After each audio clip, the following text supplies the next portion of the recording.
आपने सोचा है कि क्या होगा जब एक आदमी 6 साल बाद अपनी एक्स पत्नी को देखे और उसके साथ खड़ा एक 5 साल का बच्चा उसे देखकर पूछे, मम्मा, ये अंकल मुझे ऐसे क्यों देख रहे हैं? और उसी पल वो आदमी गुस्से में कह दे, यह मेरा बच्चा नहीं हो सकता, ये तुम्हारी नाजायज औलाद है।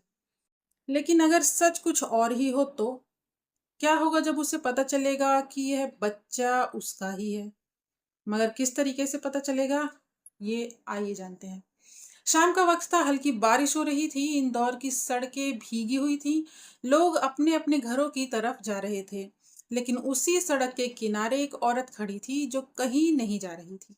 उसका नाम था स्नेहा। चेहरे पर एक थकान, आंखों में दर्द, लेकिन सबसे ज्यादा चिंता उसके साथ खड़े एक छोटे से बच्चे के लिए थी। वह बच्चा था अहान, करीब 5 साल का मासूम चेहरा, लेकिन भूख साफ दिख रही थी। मम्मा, बहुत भूख लगी है, अहान ने धीरे से उसका हाथ खींचते हुए कहा। स्नेहा ने उसकी तरफ देखा, दिल जैसे टूट गया। उसने झुककर उसे सीने से लगाया। बस बेटा, थोड़ा सा इंतजार, मम्मा कुछ लेकर आती है। सामने एक बड़ा सा रेस्टोरेंट था, चमकती लाइट्स, अंदर हंसी, खाना, खुश लोग। स्नेहा ने गहरी सांस ली और अंदर जाने की कोशिश की। गार्ड ने तुरंत रोक दिया। कहाँ जा रही हो? बाहर निकलो। भाई, बस थोड़ा सा खाना दे दो, बच्चे के लिए। स्नेहा ने हाथ जोड़ दिए। गार्ड ने झुंझला कर कहा, यह कोई धर्मशाला नहीं है, चलो हटो यहाँ से। अहान डरकर स्नेहा के पीछे छिप गया। मम्मा, मुझे डर लग रहा है। स्नेहा ने उसका सिर सहलाया। डरो मत, मम्मा है ना। तभी एक महंगी सी कार आकर रेस्टोरेंट के सामने रुकी। दरवाजा खुला और बाहर उतरा एक आदमी। साफ सूट, रौबदार चाल, आंखों में ठंडापन। नाम था अभिषेक, रेस्टोरेंट का मालिक। जैसे ही उसकी नजर स्नेहा पर पड़ी, वह रुक गया। स्नेहा, उसने बहुत धीरे से कहा। स्नेहा ने ऊपर देखा। दोनों की आंखें मिली और 6 साल पुराना अतीत एक पल में वापस आ गया। वही अभिषेक जिसने 6 साल पहले बिना कुछ सुने, बिना भरोसा किए, सिर्फ शक के आधार पर स्नेहा को तलाक दे दिया था। लेकिन उस समय उसे ये पता नहीं था कि स्नेहा उसके बच्चे की मां बनने वाली है। अभिषेक का चेहरा तुरंत सख्त हो गया। गार्ड, इन्हें यहाँ से हटाओ। स्नेहा की आंखों में दर्द था। अभिषेक, बस बच्चे के लिए थोड़ा सा खाना। अभिषेक ने गुस्से में कहा, मुझसे दूर रहो। तभी उसकी नजर अहान पर गई। छोटा बच्चा स्नेहा का हाथ पकड़े खड़ा था। ये बच्चा? अभिषेक ने शक भरी नजर से पूछा। स्नेहा ने धीरे से कहा, यह मेरा बेटा है। अभिषेक की आंखों में गुस्सा भर आया। ओह, तो ये उसी का बच्चा है ना? किसी और के साथ भागी थी और अब यहाँ भीख मांग रही हो?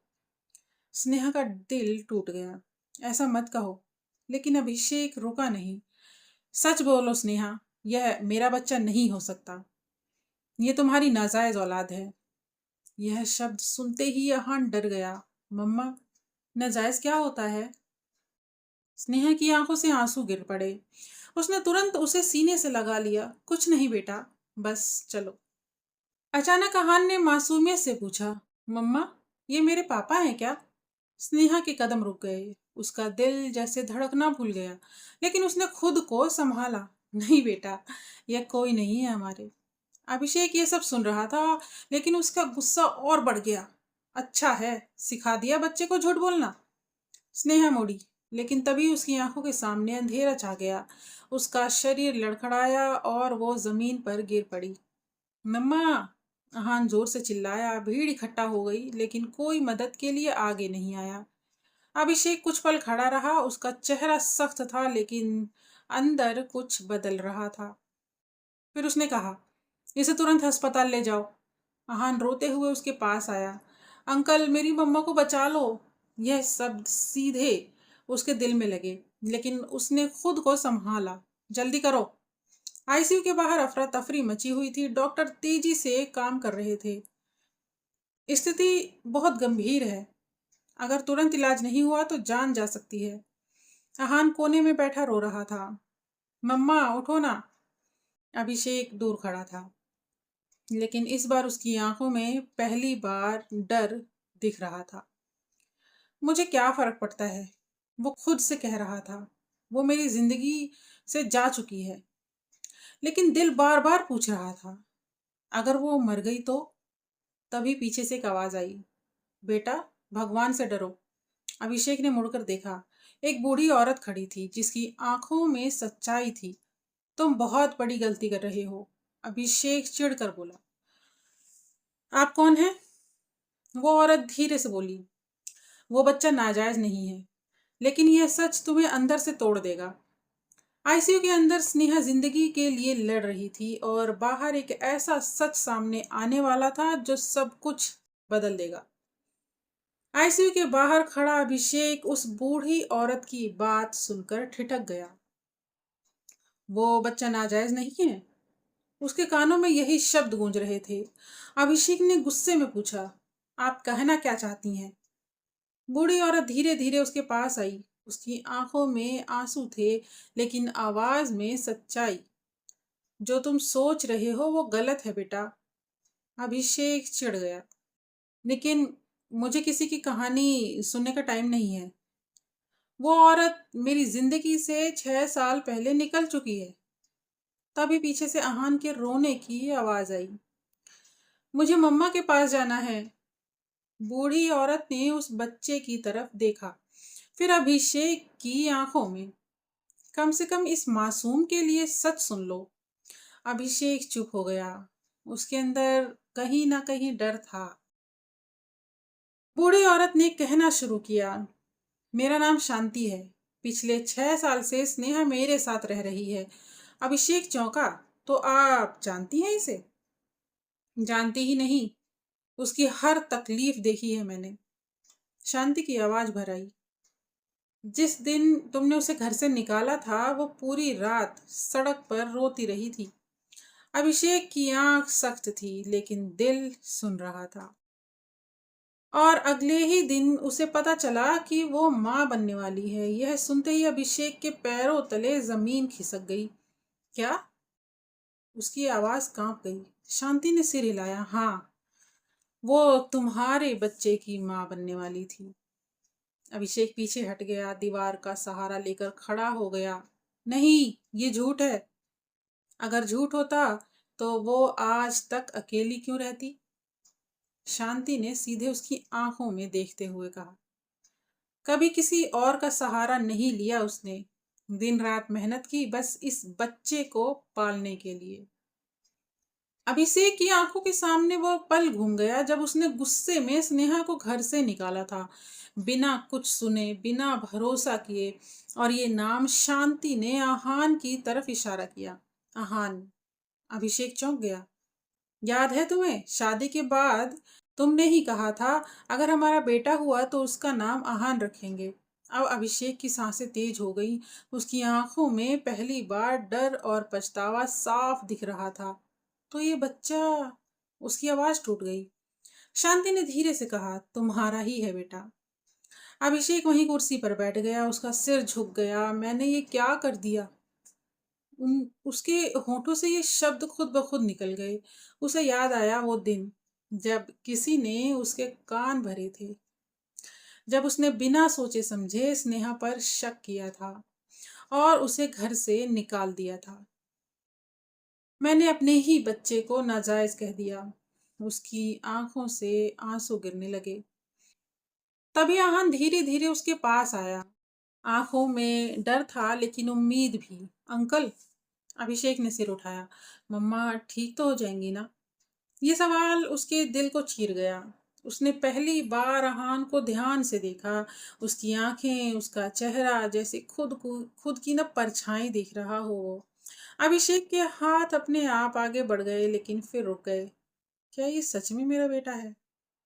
उसने खुद से पूछा। तभी डॉक्टर बाहर आए। कौन है इनके साथ? अभिषेक तुरंत खड़ा हुआ। मैं हूँ, डॉक्टर ने गंभीर होकर कहा। स्थिति अभी भी बहुत नाजुक है। इनको एक खतरनाक बीमारी है जो काफी समय से अनट्रीटेड है। अगर तुरंत इलाज नहीं हुआ तो जान भी जा सकती है। अभिषेक का दिल जोर से धड़कने लगा। डॉक्टर, जो करना है करो, बस इसे बचा लो। आईसीयू के बाहर खड़ा अभिषेक अब पहले वाला आदमी नहीं था। उसकी आंखों में अब गुस्सा नहीं, सिर्फ पछतावा था। मैंने उसे अकेला छोड़ दिया जब उसे मेरी सबसे ज्यादा जरूरत थी। लेकिन क्या अब स्नेहा अभिषेक को अपनाएगी, ये देखना इंपॉर्टेंट है। कहानी पे बने रहिए। वो खुद से लड़ रहा था, तभी उसने कांच के अंदर स्नेहा को देखा, कमजोर, मशीनों से जुड़ी हुई। स्नेहा उसकी आवाज भर आई। अभिषेक उसके पास बैठ गया, उसका हाथ अपने हाथ में लिया। स्नेहा, उसकी आवाज कांप रही थी। मुझे माफ कर दो। स्नेहा ने धीरे से आंखें खोली। उसे देखा, कुछ पल तक बस देखती रही, फिर उसकी आंखों में आंसू आ गए। तुम अब क्यों आए हो? ये सवाल सीधे अभिषेक के दिल में लगा, क्योंकि मुझे सच पता चल गया है। मैंने तुम्हारे साथ बहुत गलत किया। मैंने तुम पर भरोसा नहीं किया। मैंने तुम्हें अकेला छोड़ दिया। उसकी आवाज टूट गई। और मैंने अपने ही बच्चे को नाजायज कह दिया। स्नेहा की आंखों से आंसू बहने लगे। अचानक दरवाजे पर खड़ा आहान बोला, मम्मा। स्नेहा ने उसकी तरफ देखा। आहान। आहान दौड़कर उसके पास आया। मम्मा, ये अंकल रो रहे थे। स्नेहा ने उसे गले लगा लिया। तभी अभिषेक ने धीरे से कहा, अंकल नहीं। उसकी आवाज भर आई, मैं तुम्हारा पापा हूँ। कमरे में सन्नाटा छा गया। आहान ने हैरानी से पूछा, सच में आप मेरे पापा हैं? अभिषेक की आंखों से आंसू बह रहे थे। हाँ बेटा, मैं ही तुम्हारा पापा हूँ। आहान कुछ सेकंड तक उसे देखता रहा, फिर धीरे से उसके पास आया और उसे गले लगा लिया। पापा, ये एक शब्द अभिषेक के लिए पूरी जिंदगी बन गया। कुछ दिनों बाद स्नेहा पूरी तरह ठीक हो गई। अभिषेक ने उसका पूरा इलाज कराया, हर वक्त उसके साथ रहा। उसने सबके सामने अपनी गलती भी मानी। मैंने अपनी पत्नी और अपने बच्चे के साथ बहुत बड़ा अन्याय किया है, लेकिन अब मैं सब ठीक कर दूंगा। कुछ महीनों बाद एक खूबसूरत सा घर, जहां अब हंसी थी, प्यार था और सुकून था। अभिषेक अब पहले जैसा नहीं था। वो हर सुबह आहान को स्कूल छोड़ता, स्नेहा के लिए चाय बनाता और हर पल उन्हें खुश रखने की कोशिश करता। कभी कभी गलतफहमी पूरी जिंदगी बर्बाद कर देती है, लेकिन अगर सच्चा पछतावा हो तो वही जिंदगी फिर से बन भी सकती है। अभिषेक ने अपनी गलती से सीखा कि भरोसा सबसे जरूरी होता है और प्यार कभी देर से ही सही जीत जाता है। अगर आपको भी ऐसा लगता है तो कमेंट में ज़रूर बताइए। और अगर ये कहानी आपके दिल को थोड़ा सा भी छू गई हो तो वीडियो को लाइक ज़रूर कर दें, और ऐसी ही इमोशनल कहानियों के लिए चैनल को सब्सक्राइब करना मत भूलना। तब तक के लिए चलती हूँ, मिलूंगी फिर अगली कहानी में। धन्यवाद, बाय बाय।